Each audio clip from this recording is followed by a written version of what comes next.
Hi, my name is Cody, and I graduated from Daybreak Leadership College in the spring of 2023 with my Bachelor's of Arts in Ministry and Leadership. I knew that God had some kind of plan for me in ministry, but I had no idea what that looked like or where I would go to do that. And then I heard about Daybreak Leadership College, and because of the way that the program's organized, I actually had the opportunity to try all sorts of different ministry positions. Over the course of the program, I learned that God had a calling and gifting on my life in the area of tech and production ministry.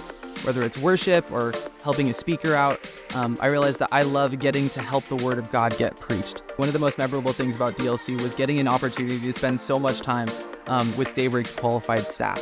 Getting to spend hands-on time with people who were doing things that I could potentially see myself doing in the future, and getting that hands-on education in that way. There was a moment for me when I was trying to figure out whether or not I was going to be involved in pastoral ministry. And my practicum leader, Chandler, gave me the opportunity to preach for our young adults ministry.